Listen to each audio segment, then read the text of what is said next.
Muy bienvenidos, bienvenidas. Es un placer estar con ustedes nuevamente en esta conversación de diálogo bíblico. Estamos conversando acerca de un tema que ha sido la vida, la muerte, la eternidad. Es algo bien interesante el tema, pero esta semana y las siguientes, subsiguientes, vamos a entrar en algunos temas un poquito complicados, por decirlo de alguna manera. Incluso algunos textos que a veces son mal interpretados y que traen detrás de ello una idea de inmortalidad.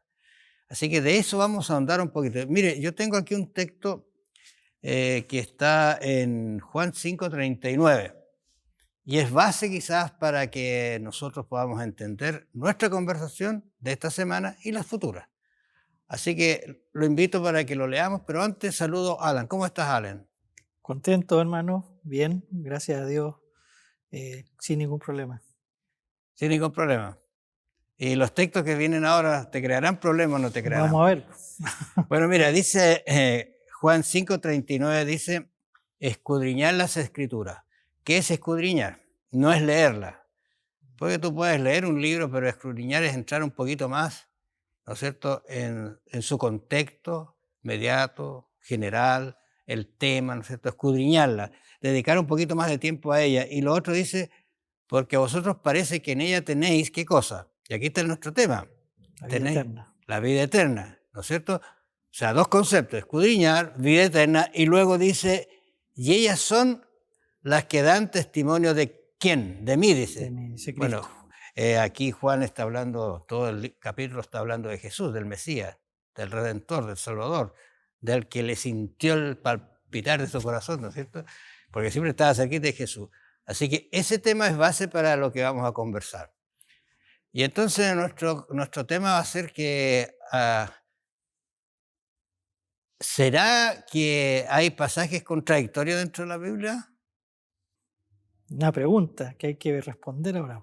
En la que vamos a responder, leyendo algunos de esos que parecieran contradictorios, Sí. pero que al final uno en el contexto general se da cuenta que o tiene que ir a ver qué es lo que está tratando de decir allí el Señor o Juan al escribir. Yo le había pedido, hermano, muy brevemente 1 minuto para contar algo que pueda ayudar a algo que es importante de todos los temas que tenemos que ver. Es una experiencia y que ilustra un principio.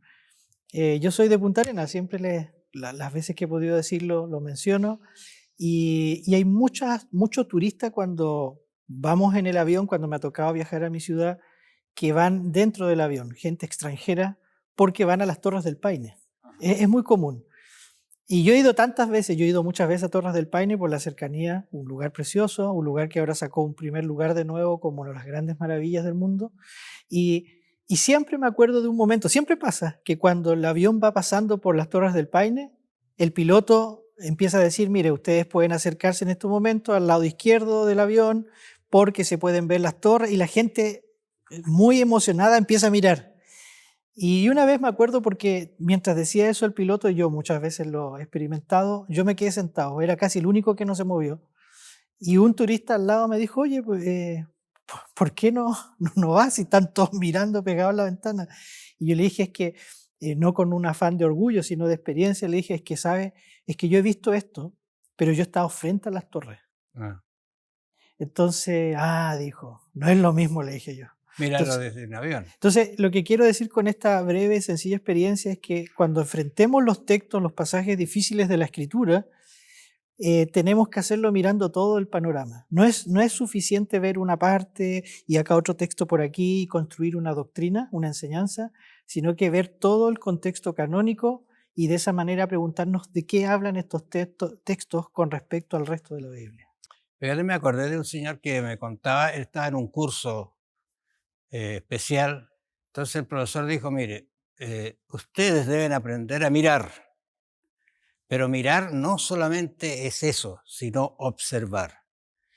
Y el mirar, tú puedes ver muchas cosas, pero cuando te detienes a observar, ves detalles. Sí. Entonces, en el capítulo 16 del libro de Lucas, Lucas es un escritor bien interesante, eh, cuenta, por ejemplo, yo tengo aquí el rico y el Lázaro, que es un pasaje que muchos interpretan quienes tienen el concepto de la inmortalidad del alma, que después de la vida hay vida o hay otra existencia, ¿no es cierto?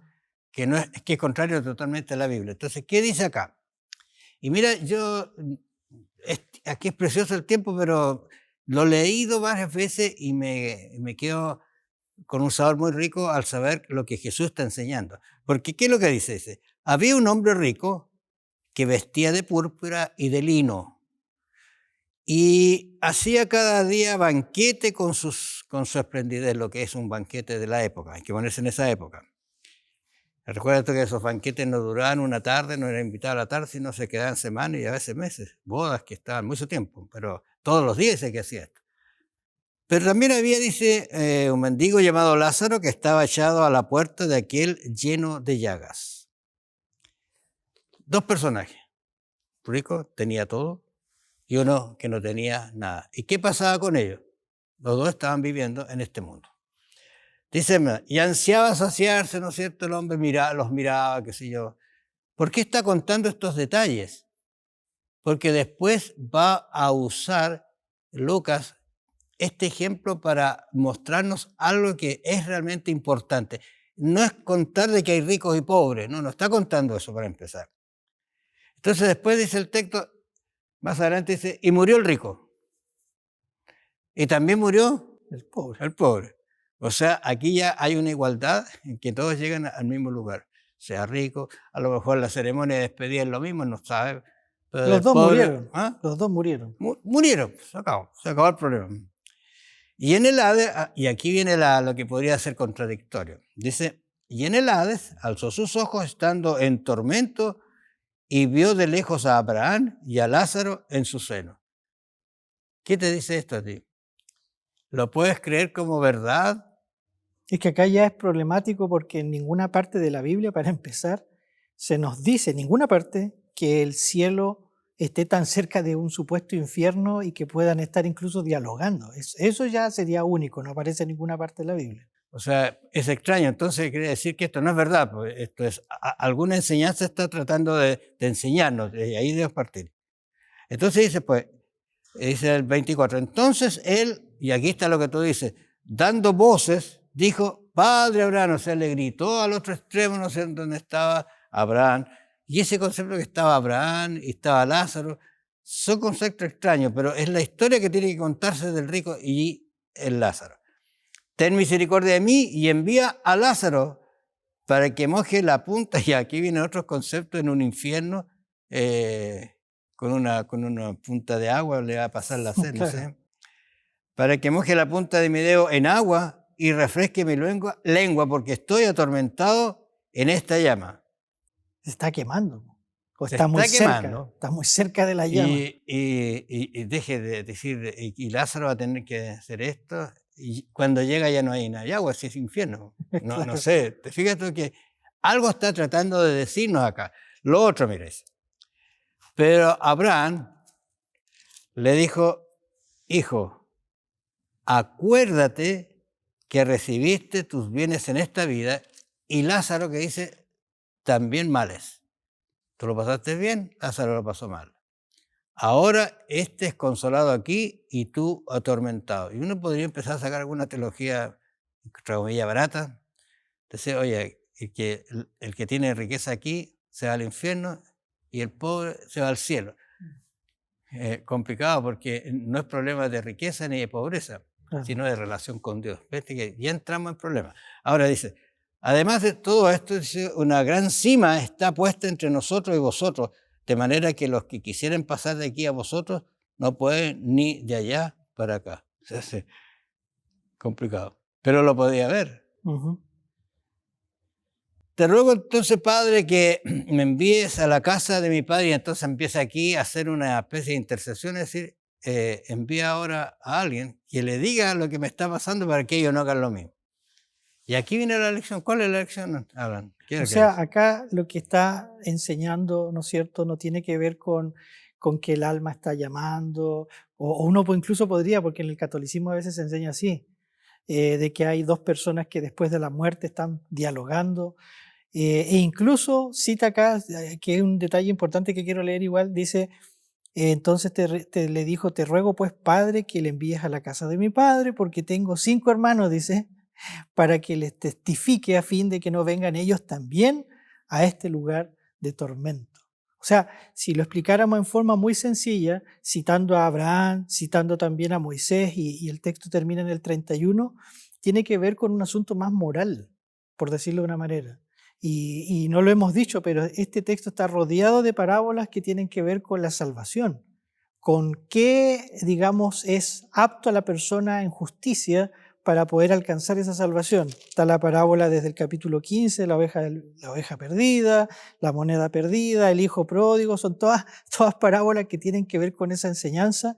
Y entonces cuando llegamos al rico y Lázaro, lo que está ilustrando Jesús en forma de parábola son enseñanzas de salvación y que tienen que ver con tratar de echar abajo, por decir así, las tradiciones a veces un tanto ridículas, digamos, de los líderes religiosos y cómo ellos enseñaban estas ideas ya o estaban siendo imbuidos por ideas extrañas a lo que se enseñaba en la Biblia.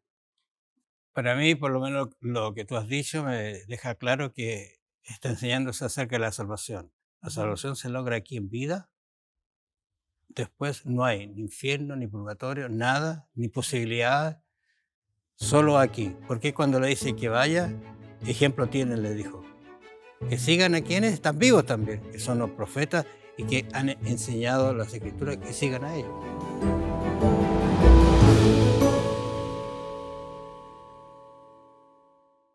Hemos estado conversando acerca de una situación con Lázaro, ¿no?, y un rico.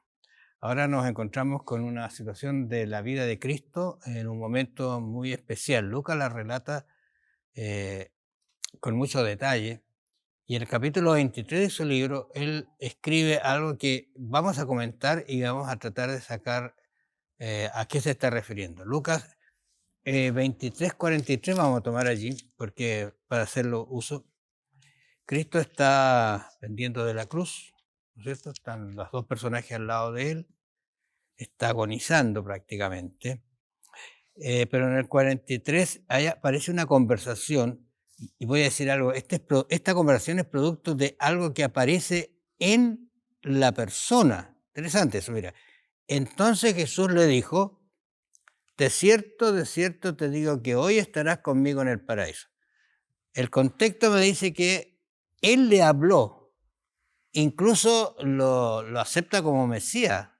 Sí. Es lindo. Entonces, vuelve a la idea del plan de salvación. Él está aceptando a Jesús y Jesús le está dando la certeza de la salvación.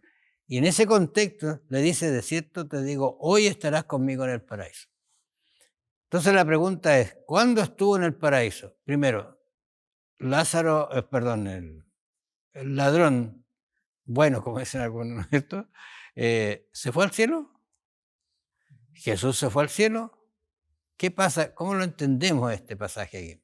Claro. Hay una cantidad de cosas que se han dicho, pero para simplificar y no entrar incluso en la gramática griega, que invitamos a los lectores la vean ahí unos datitos que da la lección el día lunes. El sentido de la frase sería este: de cierto te digo hoy que estarás conmigo en el paraíso. No hay coma. No se traduciría como de cierto te digo, coma. Hoy estarás. Es distinto y acá las palabras son importantes. Pero una vez más, si uno analiza el texto con su trasfondo y con esto del griego que ayuda en este caso mucho, la idea es que le está prometiendo algo en armonía con toda la esperanza que hemos estudiado en las lecciones anteriores, de que él, al aceptar en su condición, en su, yo le llamo última oportunidad de vida, a Cristo como el Salvador, como el Mesías, él en el futuro, así como cuando nosotros esperamos la resurrección y la vida eterna, se aseguraba un lugar en el cielo, pero no está acá dando la idea como echando abajo toda la... Es como decir algo grave, ¿no? Como que Cristo estuviera echando a tierra, digamos, todas las ideas que nosotros hemos estudiado de cómo se adquiere realmente la vida eterna y no con una creencia de un alma que sigue viviendo y que es inmortal, digamos. No está esa idea acá. Fíjate que el texto anterior, si uno lee el texto anterior, también nos aclara un poquito el contexto para no ver este momento así puntual, porque él le dice, acuérdate de mí cuando vengas en tu reino. ¿Cuánto se estaba muriendo? ¿Entiendes? Ese es un concepto. El segundo concepto es que Jesús muere, resucita y se aparece, y parece que como 40 días está todavía en la tierra. Incluso tú recuerdas que cuando se presenta María, le dice Jesús, no me toques porque no he subido al Padre. O sea, en este caso se fue primero el ladrón. Pero va a Claro. estar, o sea, te fijas que cuando uno mira el contexto, entonces, ¿qué está tratando de decir Jesús? Está atendiendo una muy sensible necesidad de un hombre que está por terminar su vida producto de su pecado. Ujú. Y Jesús le extiende la mano y dice, mira, tus pecados, voy a decir así, estás perdonado, vas a estar conmigo en el cielo. Y el hombre descansa, yo me imagino que descansó, diferente al que estaba al otro lado, que dice que el otro lanzó injuria y otras cosas, ¿no es cierto?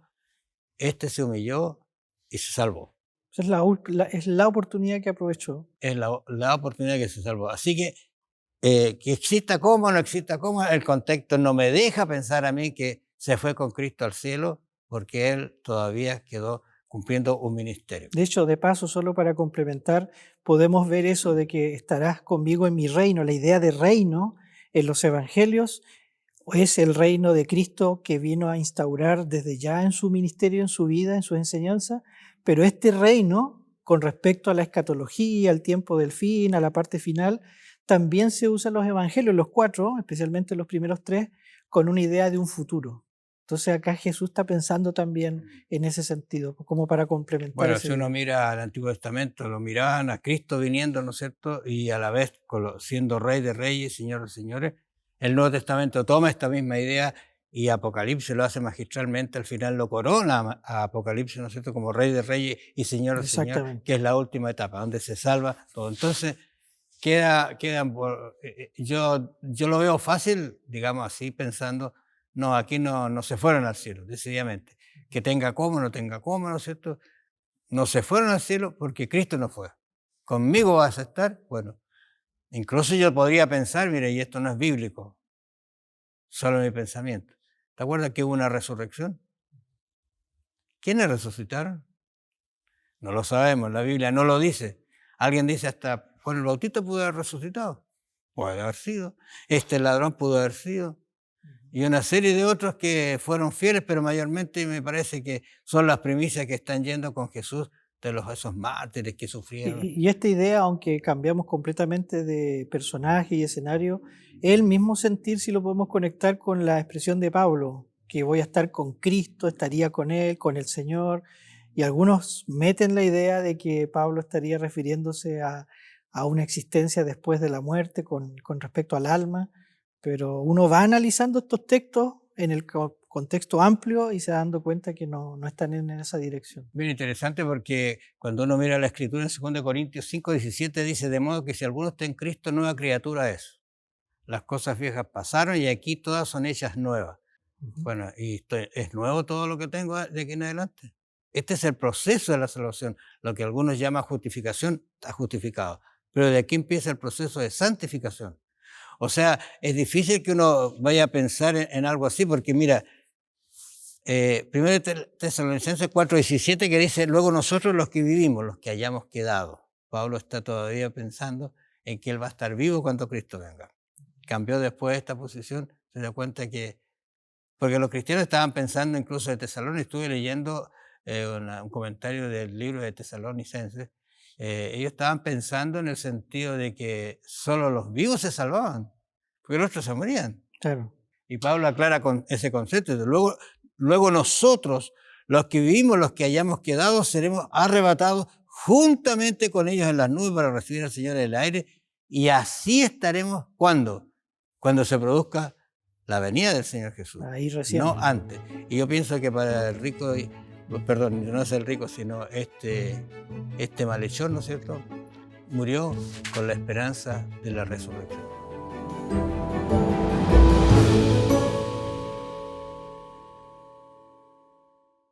Bueno, Alan, seguimos conversando acerca de estos temas un poquito contradictorios. Digo poquito porque cuando uno ve el contexto, vuelvo a decir, se aclaran en realidad. Pero mira, si yo voy con un concepto a la Biblia, mi concepto, seguramente voy a encontrar esas ideas, ¿no es cierto?, que avalan mi concepto.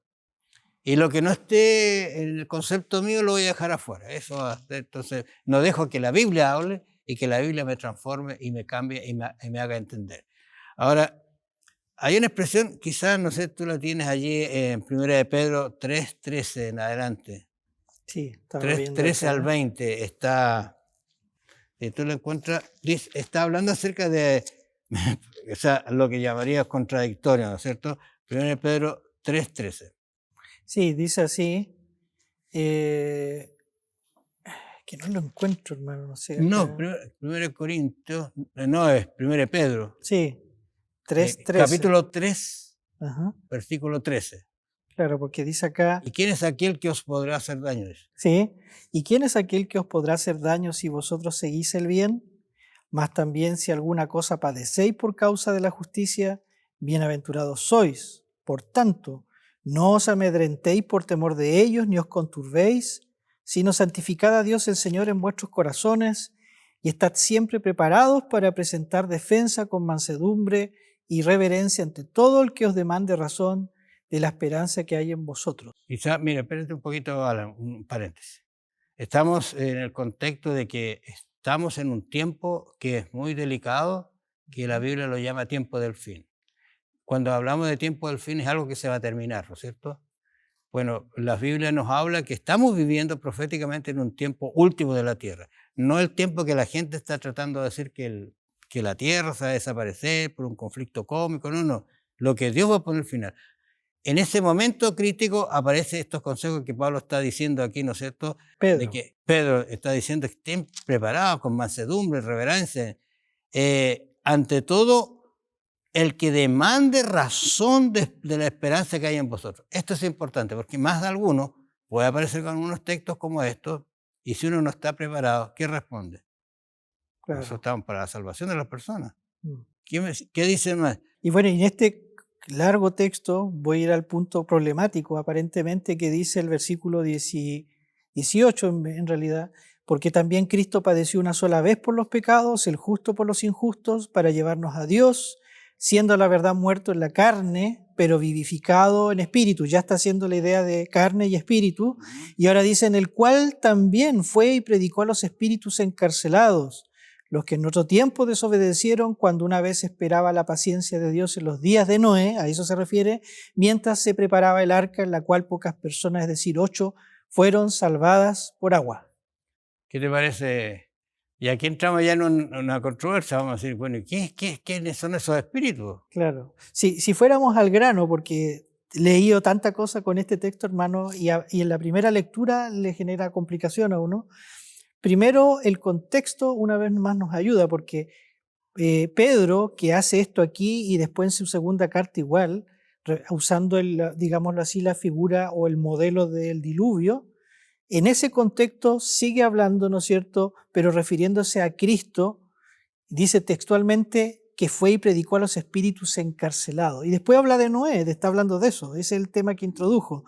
Por lo tanto, dice espíritu, no dice los que tenían un espíritu, no es que no está hablando como acaba de decirlo acerca de Jesús, fue muerto en la carne pero vivificado en espíritu, no está en ese sentido, sino que está hablando de que estos seres, que no pueden ser por su sentido negativo ángeles buenos, Judas también habla un poco de eso, la carta a Judas, claramente se refiere a seres demoníacos, o quizás espíritus, ¿no es cierto?, de gente que rechazó el mensaje de este pregonero de justicia que es Noé, y por lo tanto la interpretación quizás más ajustada a esto sería que en la persona del Cristo preexistente, mediante su Espíritu, el Señor apeló, llamó a los antediluvianos y ellos, digamos, rechazaron el mensaje de salvación.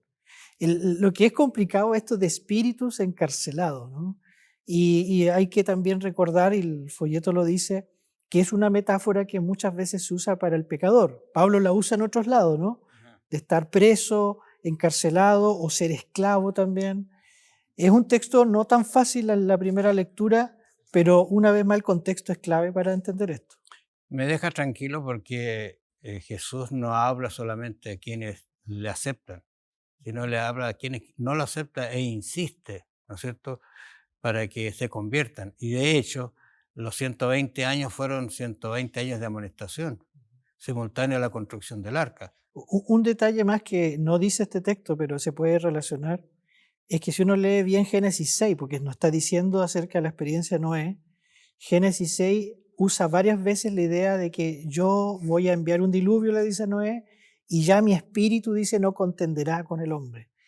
Y en Claro. varias ocasiones el Espíritu Santo dice que fue rechazado y por esa razón se originó este problema, digamos. Incluso la Biblia habla que en algún momento el Espíritu de Dios se va a retirar de la tierra también. Exactamente. Es la Parece, misma idea, la muy misma idea, se parecida. acaba, porque Dios no va a estar por tiempo y tiempo esperando, no, algún día va a poner fin a esto. Ahora hay unas almas bajo el altar que podría ser complicada, ¿no es cierto?